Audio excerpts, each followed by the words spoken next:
In the heart of the lush highlands of southeastern Nigeria, nestled between rolling hills and sacred groves, there lay a small village called Umwama. From the outside. But for those who lived there, Umwama was a place unlike any other. It was a place where spirits walked among the living. In Umwama, the people lived not only with each other but also with their ancestors, those who had passed on but were never truly gone. Every family compound had its shrine, every tree seemed to whisper secrets. And every sudden wind at night was believed to carry the breath of someone no longer alive. The villagers practiced the ancient ways, rituals passed down from mouth to ear, dance to drumbeat. Generation after generation. They revered the diviners, herbalists, and spiritual guides who could speak with the invisible world. But like all powerful things, their traditions could be both sacred and dangerous. One year, when the rains came late and the yam crops failed, fear gripped the land.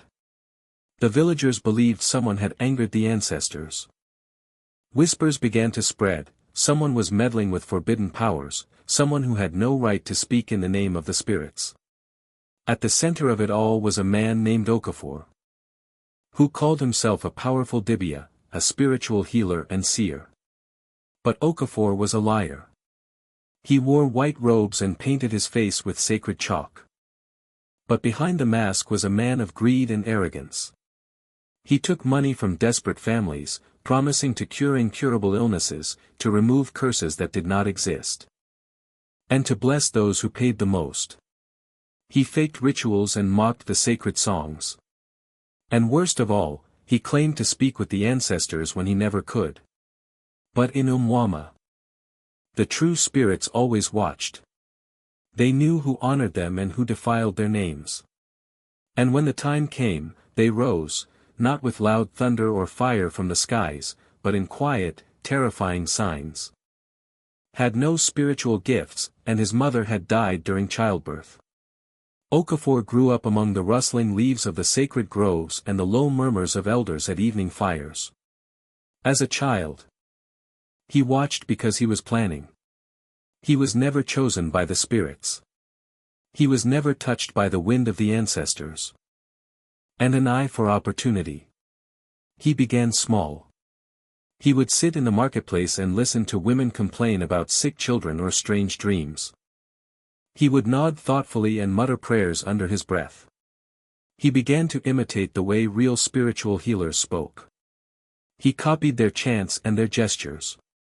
One day, an old woman asked him to look into her problem, and he, with only bits of borrowed knowledge, declared that she had been cursed by her neighbor. He gave her a concoction of ash, herbs, and oil, and by chance, the woman's ailment faded after 2 weeks. That moment marked the beginning. People started to come to him with small problems, and he always had answers. When something worked, it was hailed as a miracle. When it didn't, he blamed the spirits or accused the person of not being faithful enough. He dressed in white cloths, painted his face with red camwood and white chalk, and carried a staff he bought from a traveling craftsman. He began calling himself Okafor the Great, though no elder ever bestowed the title. And people believed him. There were whispers, of course. Real dibia in neighboring villages questioned his authenticity. They noticed his lack of true invocation, the absence of sacred symbols. He trained them to mimic spiritual possession, to roll on the ground and wail during ceremonies. He kept skulls of goats and chickens in his hut, claiming they were tokens of ancestors. No one dared confront him publicly. The villagers, desperate and afraid, clung to anything that promised relief or hope. The land had been unkind. The rains were erratic, children fell sick. Okafor gave them both. He accused innocent people of witchcraft. He would point to a widow and say, "She flew last night over your roof. She drank your son's soul in the dream world." And the villagers, filled with fear, would turn on the woman. Some were banished. Others beaten. A few never seen again. He demanded payment, always. The spirits, he claimed, required goats, chickens, even gold rings or foreign fabrics. But he kept everything for himself. His hut grew into a compound. He had servants. He ate the best food. He drank palm wine from calabashes carved with symbols he didn't understand. And still, no one dared challenge him. But beneath the surface, the land groaned. The real elders, those who had grown old under the protection of the ancestors, watched in silence. They saw through Okafor's showmanship. They saw that he never entered the sacred grove. Never performed the annual cleansing of the spirit stones. He never offered kola nuts to the earth before making his declarations. He never sat with the other diviners during the festival of echoes, when the ancestral spirits were honored. And yet he grew bolder. He once claimed to resurrect a boy who had merely fainted from fever. Another time, he stood before a grieving mother and told her that her daughter had been taken by a jealous ancestor, and that the only way to prevent further deaths was to give him 3 bags of cowries, a goat, and her late husband's gold bracelet. She gave them all. Her grief made her blind. What Okafor did not know, or perhaps chose not to believe, was that in Umwama, the ancestors are never mocked without consequence. There was a tree in the middle of the sacred grove, an ancient irako so wide 5 men could not wrap around it. Beneath its roots was said to lie the resting place of the first spiritual leader of the land, Dibia Arins, the seer who called down rain in the season of fire. Who spoke to the spirits in tongues no longer remembered. Every year, the village made offerings there, and every year, the spirits responded, through dreams, omens, and signs in the sky. This year, however, nothing came. The sky remained silent. The dreamers among the people, the gifted few, saw only darkness in their sleep. The birds in the sacred grove stopped singing. And one night, during the moon feast, the wind blew out the fire in the ancestral shrine, something that had not happened in over 60 years. The elders called it a warning. They gathered quietly under the irako, lit a sacred fire, and invoked the names of the ancient ones. They asked why the spirits had turned their backs. And the answer came, not in words, but in a dream shared by 3 elders the same night. They saw a man in white robes mocking the ancestors, dancing with empty calabashes, chanting false songs. They saw a hand rise from the ground and pull him into the earth. They saw the faces of those who had died unjustly, those falsely accused, those robbed of dignity by the liar in white. When they awoke, they knew, Okafor's days were numbered. But it would not be the elders who punished him. It would be the spirits themselves. The first sign came quietly, unnoticed by most. It was nothing dramatic, no thunder cracking the sky, no ghostly figure standing at Okafor's doorway. It began with flies. They gathered around his altar, thick and dark, buzzing like angry spirits. Okafor swatted at them furiously, muttering about bad omens, but the insects would not leave. Even when he cleaned the floor with palm oil and burnt incense, they returned, always hovering above his collection of bones and feathers. One evening, after returning from a cleansing ritual at a nearby farm, he found his sacred staff snapped in 2, lying on the ground as though broken by unseen hands. He blamed his assistants. He shouted, beat one of them in front of the others, and declared that the staff would be reborn through blood. But that night, he could not sleep. In his dreams, he heard a woman crying. The sound echoed through the darkness, a weeping so deep it pulled at the strings of his soul. She cried not in sorrow, but in rage, a hollow, furious wail that rose like the sound of wind blowing through a burial mound. He tried to run in the dream, but his legs would not move.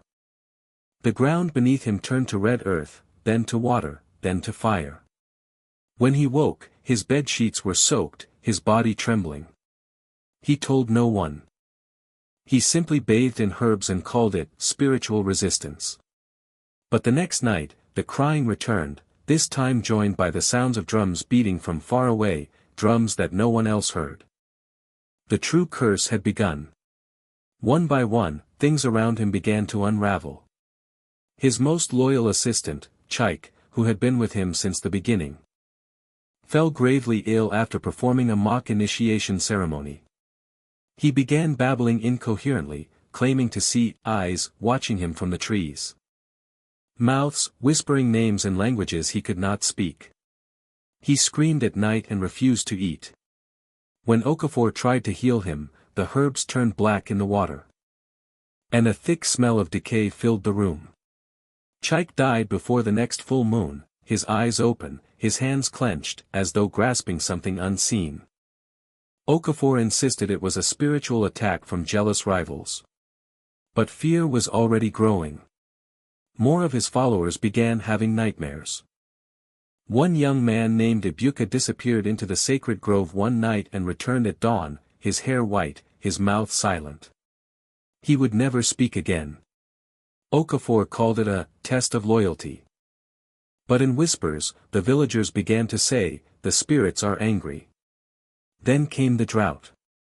Rain clouds gathered above Umwama but refused to fall. The air was thick and heavy, the sky taunting the earth with unfulfilled promises. Crops wilted, animals refused to eat.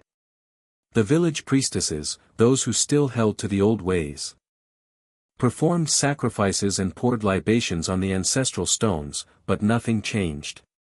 And every time a ritual failed, every time a prayer went unanswered, all eyes turned to Okafor.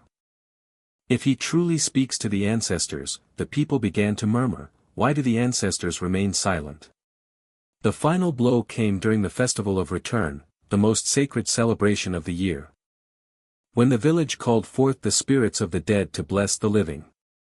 On this night, elders wore ceremonial masks, drums echoed through the hills, and the ancestral masquerade dancers emerged from the forests to join the celebration. It was believed that the spirits themselves walked with them, invisible but present, moving among the living as they danced and offered praise. As self-declared spiritual leader, Okafor had prepared a grand performance. He wore the finest white robe, adorned with cowrie shells and red thread. His assistants painted symbols on his chest, and he planned to summon a spirit from the ground in front of everyone. The entire village gathered to watch. But when he began to chant, the wind stopped. The drummers faltered. A strange silence fell over the crowd, not the peaceful kind, but the suffocating stillness of something watching, something waiting. Then, from behind the crowd, a real masquerader stepped forward. No one recognized the figure. The costume was made of old raffia, dyed dark, with ancient cowries sewn into the fabric in a forgotten pattern. The mask was rough, primitive, the kind only seen in the oldest family shrines. The air grew cold around the figure. Even the leaves of the Irako tree fell silent. Okafor tried to keep chanting, but his voice cracked. He forgot his lines. The figure stepped closer. 1 step. 2. 3. Then it raised its hand. Okafor fell backward, as if struck. He screamed, but no one touched him. He thrashed on the ground, clawing at the air, his body twisting as though burning from within. He found his compound deserted. His followers had fled. His charms had turned to dust. The shrine he built with his own hands had collapsed during the night. And in the center of his room, someone, or something, had placed a single feather, the kind only used in funerals of Dibia who had dishonored the ancestors. The message was clear. His time had come. The days that followed the Festival of Return marked the beginning of Okafor's true downfall, a collapse not of the body, but of the mind. Once hailed as a powerful seer, he now wandered the village like a shadow of his former self, dirty, trembling, muttering to himself words that no one could understand. No one came to his compound anymore. The gate, once bustling with supplicants carrying goats, yams, and bottles of palm wine, now stood open, creaking in the wind. The shrine inside had become a ruin of crumbling mud walls and broken calabashes. The once bright cloths that decorated his altar now hung limp, stained with mold and ash. His sacred staff, snapped and discarded, lay at the foot of the Irako tree, untouched even by animals. But Okafor could not leave. He believed, foolishly, that he could win the spirits back. He thought that perhaps the ancestors were testing him, angry but not final in their judgment. So he began new rituals, ones more frantic and desperate. He slaughtered chickens without prayer, smeared his body with their blood, and lit fires of strange herbs stolen from neighboring villages. He shouted into the wind. He burned old scrolls and beat sacred drums alone under the moonlight. But no spirit came. Only silence. And soon, his mind began to tear. He started seeing things, faces in the smoke, eyes in the trees, voices in the darkness. During the day, he would be found sitting beneath the ruined altar, laughing and speaking to someone who wasn't there. Sometimes, he would run through the village at night, chasing invisible figures, screaming that they had come to take him to the land of the dead. The villagers, once afraid of his power, now pitied him. Some whispered that he had become a madman, others said he was already dead but didn't know it yet. The elders remained silent. The true diviners, those who still served the ancestors faithfully, kept their distance. They had no need to intervene. The spirits were doing their work. Then came the children. One morning, 3 children playing near the edge of the sacred grove stumbled upon Okafor kneeling in the dirt, whispering to a mound of red clay. His eyes were sunken, his cheeks hollow. And he had not bathed in days. The children watched as he scooped up handfuls of soil and smeared it on his face, calling it medicine from the womb of the earth. When he noticed the children, he lunged toward them, shouting, "Do not steal her voice. She is speaking now." They ran screaming back to the village, and from that day forward, no child was allowed near his compound. A few nights later, a strange fire broke out in the grove near his home. It burned with a greenish hue, and though it spread quickly through the underbrush, it stopped just before reaching the path to the village. Some said it was the ancestors creating a boundary, a line that Okafor could not cross. He was now truly alone. His madness deepened. He began wearing pieces of animal skin and claimed they were gifts from the spirit of the leopard. One night, during a heavy rain, he stood naked in the village square, shouting at the heavens. "I am the chosen one. I speak with the dead. They are mine to command." Thunder cracked, and lightning struck the ground just a few meters from where he stood. Murmuring the names of those he had once falsely accused, names of widows, children, and men he had banished in the name of spirits he never served. One of the women brought him water and some herbs. She placed them by his side and whispered, "Even a mad dog may find peace before death, if it learns silence." Okafor did not respond. He stared blankly at the sky, his lips moving as if in prayer, or perhaps pleading. That night, he dreamt again.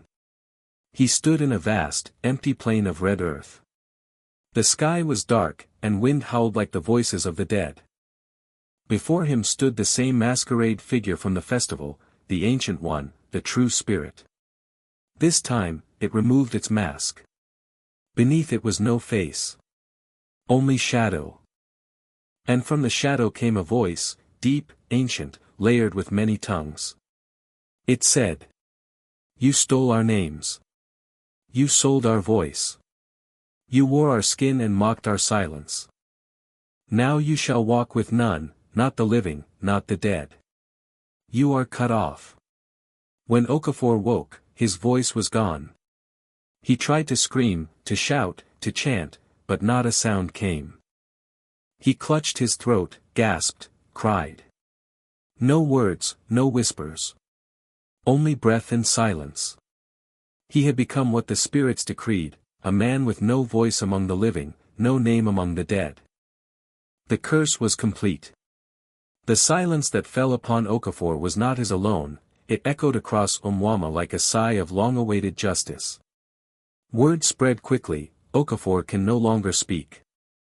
The villagers, once afraid, once manipulated by his theatrics, now felt something shift in the air, a lightness, a clearing, as if a cloud had lifted from their collective spirit. The spirits had already spoken. The question before them now was not what to do with Okafor, but how to restore the land he had defiled. "He has become a vessel of madness," said Elder Ifediora. "But his madness is not just his. It leaked into the people, into the soil, into our dreams." "Yes," added Priestess Ngozi, her voice low and firm. "What he touched must be cleansed. His compound. His tools. Even the grove where he mocked the ancestors with false sacrifice." And so, the cleansing began. The ritual was not hurried. It took 7 days and 7 nights. Following the old rhythms passed down through generations, sacred numbers, sacred steps. On the first day, the Dibia and priestesses gathered water from 3 ancestral springs, chanting as they filled their gourds. The water was mixed with ground kola nut, crushed charcoal, and the petals of the nsuka flower, a rare plant said to bloom only when the spirits are pleased. On the second day, they built a circle of protection around Okafor's compound, not to keep him in, but to keep the residue of his lies from spilling out any further. No one entered the circle unless they had been ritually purified. Chickens were sacrificed, not for vengeance, but for balance. Their blood was poured onto the earth as an offering to Allah, the earth goddess, whose womb had been defiled by false rituals. On the third and fourth days, the elders walked through the village, house by house, offering blessings and apologies on behalf of the community for the pain caused under Okafor's reign. In many homes, tears flowed freely. Wounds reopened. Old stories surfaced, of loved ones lost. They mourned for themselves, for the years they had been led astray, for the faith they had misplaced. The 5th day was the most difficult. It was the day of spiritual confrontation. They chanted the ancient names, the ones even Okafor had dared not speak. They lit fires of bitter leaf, sage, and dry bark from the Udara tree. The smoke rose high. The voice of the land itself releasing pain. The 4 Dibia fell to their knees as a cold breeze swept through the grove, spinning leaves into a whirl. The ground trembled softly. The Irako tree dropped a single, golden leaf, something it had not done in over a century.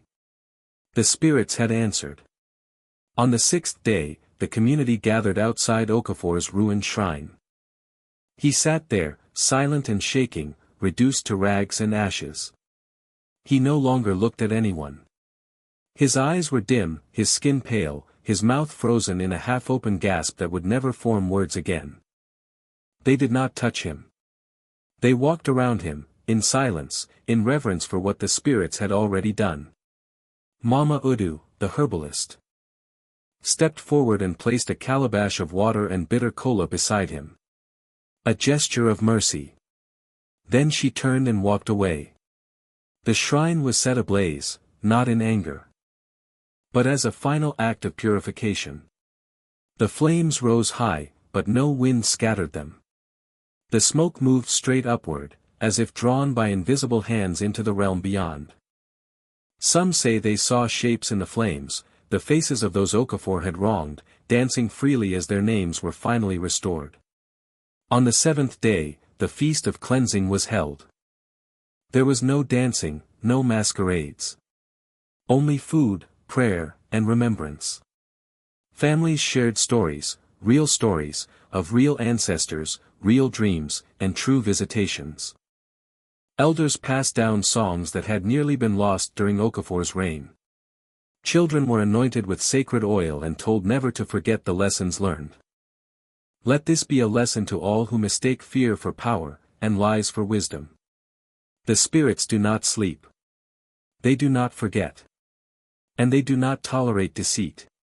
From that day forward, Okafor was not mentioned in stories.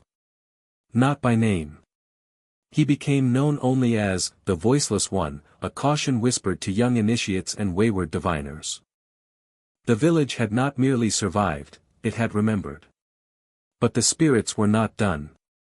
Though Okafor had been silenced and the land cleansed, something deeper stirred, a hunger for truth. Long suppressed under layers of deception. It began subtly, in the dreams of elders and the whispers of winds passing through sacred groves. A message was forming. And it needed a vessel. That vessel was Amara, the granddaughter of Neka, a revered priestess who had died during the dark years when Okafor declared her irrelevant. Amara was quiet, thoughtful. Just before sunrise, Amara rose from bed, eyes still glazed with sleep, and walked barefoot into the grove behind her grandmother's old hut. She moved as if pulled, her body light. Her heart beating with a rhythm not her own. There, beneath a dukkha tree that hadn't flowered in decades, she knelt and began to sing. No one had taught her the song. It was not in any prayer book.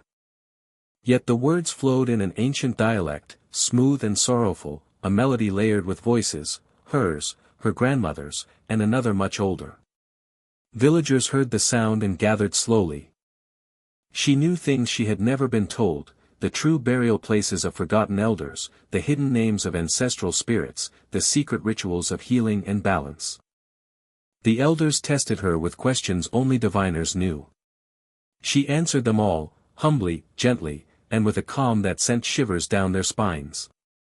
This, Elder Ifidiora said, tears in his eyes, is what truth looks like when it walks. The village accepted her not as a priestess, not yet, but as a messenger. She never asked for power, only respect for the spirits she spoke for. Under her guidance, the people began to reweave their broken spiritual fabric. Families who had stopped honoring their dead reopened their shrines. Young ones returned to the sacred schools to learn the songs and symbols of their forebears. Forgotten festivals were revived with their true meanings restored. But Amara did more than restore traditions, she confronted what had been buried. One afternoon, as the sun sank low, she stood in the village square and pointed toward a spot beside the old market road. There, she said, lies a man wrongly cursed by Okafor. His bones cry for justice. Accused of stealing a sacred charm and driven into exile by Okafor's word. His spirit had been restless ever since, blocking harvests and haunting dreams. Amara called upon the elders. A ritual of restoration was performed.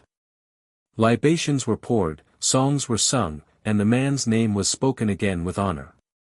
Peace returned. That night, now swallowed by vines and shadow, with nothing but a calabash of spring water and a single white feather, she stood at the threshold and whispered, "You must leave this place." Her voice did not rise. She did not chant or call down fire. She simply spoke. The next day, a massive storm washed over the grove, thunder, lightning. People began to say, "The spirit of truth walks again among us." But Amara never claimed titles or honors. "I only listen," she said, "and speak when they tell me to." Years passed. And Amara grew into a woman of great peace and power. She never performed for crowds. She did not predict wealth or promise revenge. She guided. She corrected. She comforted. The spirits do not rush. They do not shout. But when they move, no false voice can stand. And when they return, they bring not thunder, but truth. One day, as the sun filtered through the branches, one child asked, "Will the spirits ever leave us again?" Amara smiled. "Only if we stop listening. And when the time is right, it speaks."